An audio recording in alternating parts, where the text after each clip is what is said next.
Hi guys, Mama Dar here. I'm here with Theresa Johnson. Good hair day. It is a good hair day. Mine's kind of big, but it's. Well, I'm the queen of big You hair. are the queen. It took a lot of product to like bring this down a little today because I was like, our hair's gonna get caught together or something.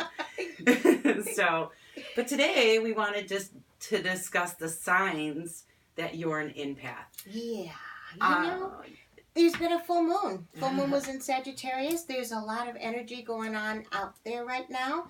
And the energy is shaky. It's shaky. There's a lot of hypocritical, mean energy out there. And you guys might be picking up on it and wondering, what the heck happened? I was okay and all of a sudden I wasn't okay anymore. And that's the thing with being an empath. Theresa and I have noticed anger. Yeah. And we try not to do anger. We try to like really kind of push that aside. Recycle it. And recycle it into good energy.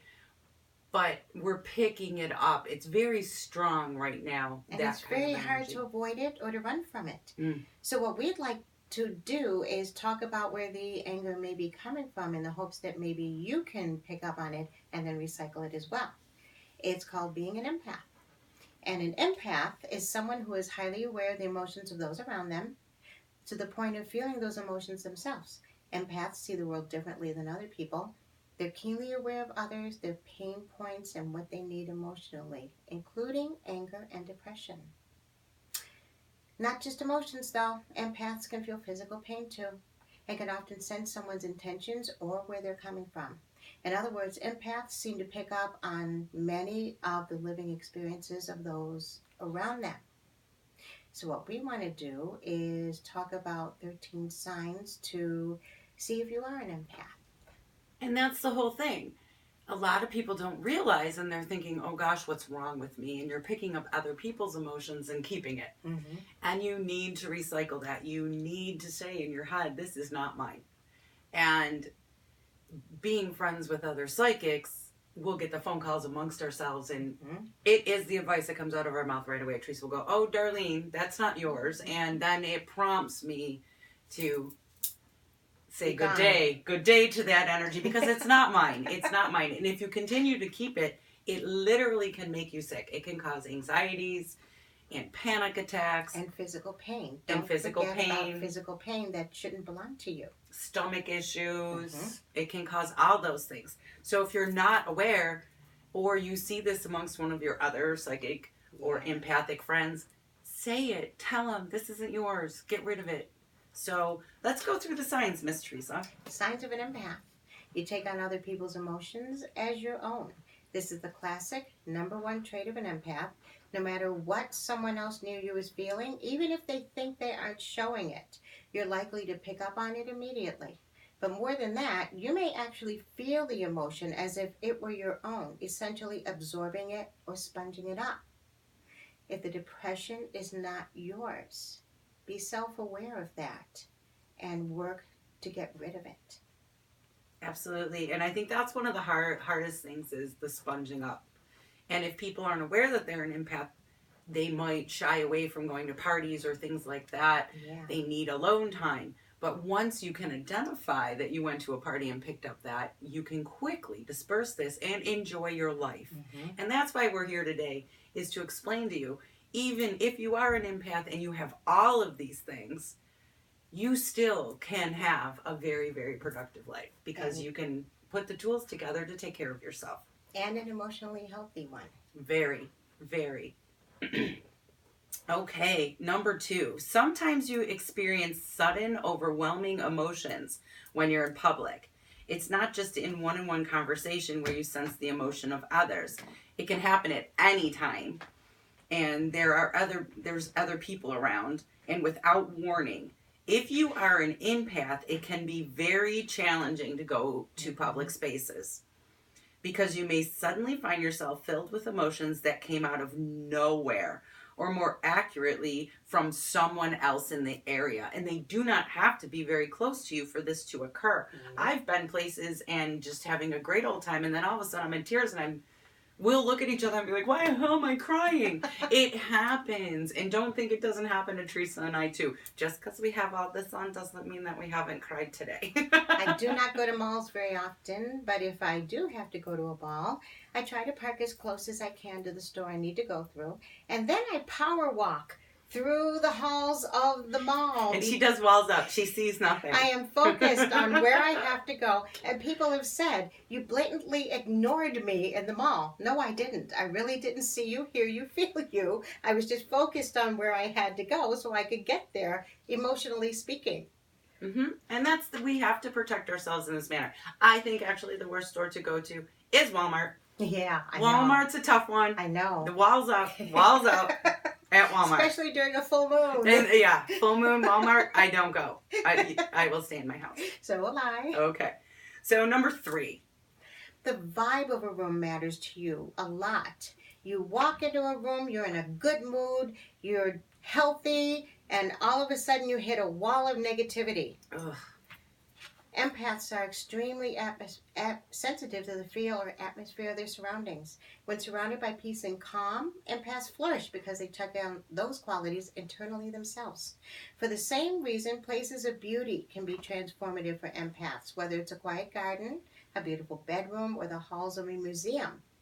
Like chaotic or depressing environments will quickly pull the energy out of an empath. So you block, you block, you block. And leave. And leave. Yes. And that also has to do with sometimes negative energy because of a haunting or, a loop that's in a building. There's been places like that we've gone to. Emotions get sucked up into the walls, and sometimes it just kind of repeats. You can be picking up on that also. And there you are. So when you feel that negativity in a space, your best bet is to leave. Exit stage left. Yeah, be kind and like, oh, I have to go and blah, blah, blah, blah.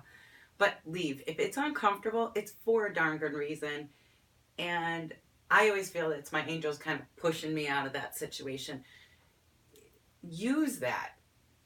Don't stay somewhere that's uncomfortable because you're not going to feel well later. When I push it and stay somewhere like that, I usually end up with a migraine because I'm going against what the universe is trying to tell me. I call it my keep moving therapy. You just never catch me for more than 5 minutes. I'm on to someone else, on to somewhere else until I've made my way out the door. Right. So number 4, you understand where people are coming from. Now this is strange because this happens a lot in what we do. Oh, yeah. We may not have had the experience that this person has, but for some reason we know we can empathize. Yeah. This is a core trait of an empath, even more so than absorbing the emotions of others. After all, empaths can learn not to absorb emotions as much. You can't learn not to at all. It just because that would make you not an empath. Right. So, and some empaths rarely absorb them at all, but all empaths are able to intuitively sense what someone is trying to express, even when they're having a hard time getting it out.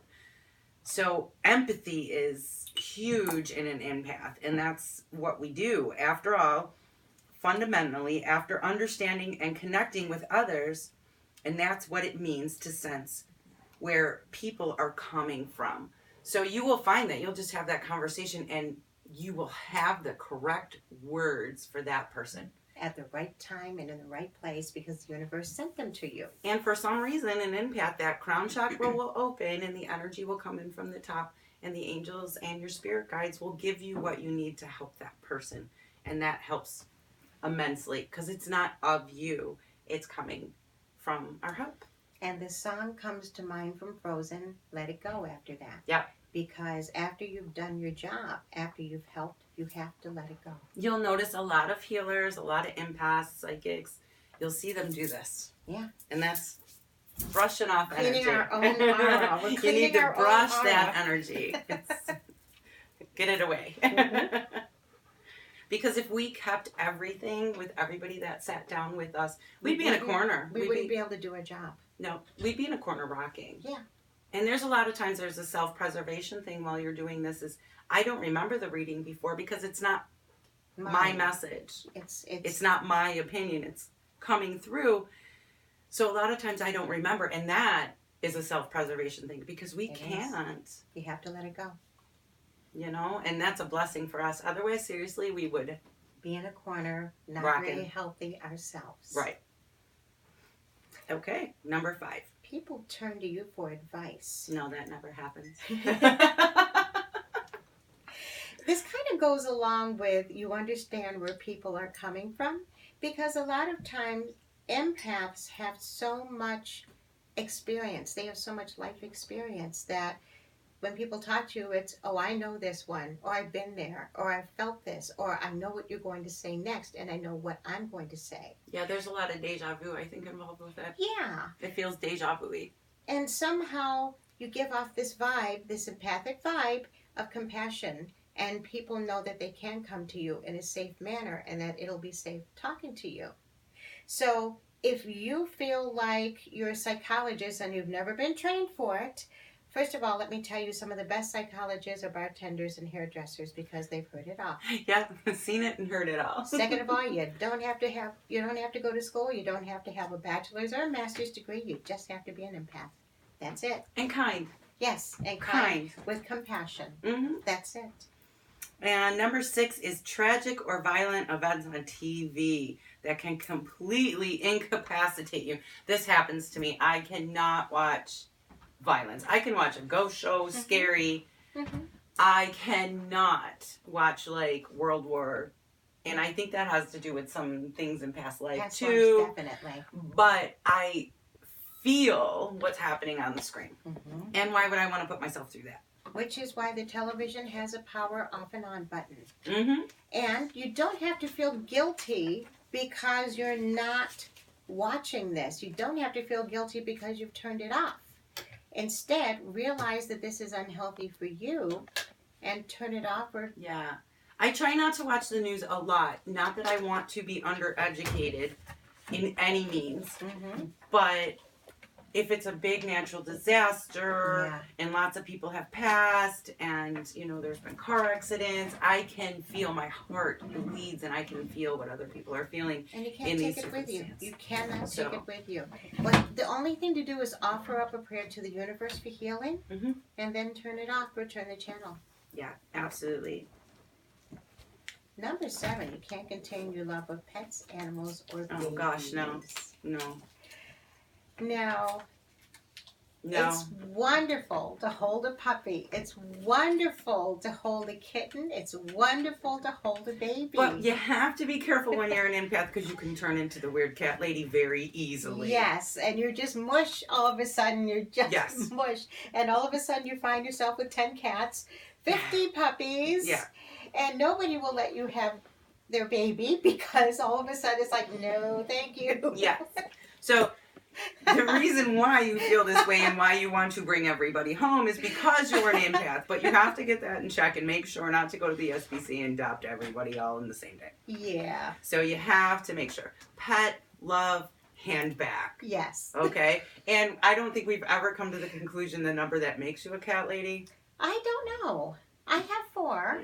I have 2. But it's a big house, and they each have their own bedroom. But I think if you get past 5, that might be a problem. It might be. Yeah. So you're on that cliff, Theresa Johnson. You're on the cliff. No, they each have a bedroom. We're leaving it at 4. Theresa's cats each have a bedroom. That's great. Okay, she's a weird cat lady. I am. And my cats match, by the way. They do match. I have 2 tigers and 2 panthers. Why not? Why wouldn't your cats match? Yes, her OCD gets the best of her, even with her animals. Yeah. Okay. So number 8, you might feel people's physical illness too, not just their emotions. This happens a lot for me. Me too. And you have to block. If you're sitting in a room with someone that is having really bad knee pain, I'll be like, oh dear, my knee hurts. And, you know. The key is to ask yourself if your knee was not hurting and 10 minutes later you're experiencing some pain. What caused this? Is it something I did? Or is it someone around me who's experiencing knee pain, in which case you have to block? Mm-hmm. Self-awareness is 50% of the way to block. This is not mine. This is not mine. This is not mine. But it is useful because I also heal. Mm-hmm. So I do open up to that when I am healing someone, because then I can help with the energies and move the energies around, because I do know. I don't keep it because, like I said, you can't keep it. You can't keep it. No. Everything would hurt everywhere. So if you're experiencing that, sometimes if I'm forgetting and I do sponge it, a salt bath is very important to get rid of other people's aches and pains. And sage. And sage. Don't forget sage. So, and I do. Today I have the protection spray, which I make, and then I have the Circle of Light. Jeff makes sage spray. So you can buy these at metaphysical stores or, you know, all kinds of places. And yeah, Mama Dara makes this, and it's great that you can just spritz, because you can't always light your sage. So it's nice to be able to have this in your bag at all times and take care of yourself in that manner when you've sponged up energy and you're having a tough time shaking it off, because it happens to the best of us. And on top of that, it smells really great. It does. It does. Number time, you become overwhelmed in intimate relationships. We are not psychologists. We cannot diagnose. However, we can really think about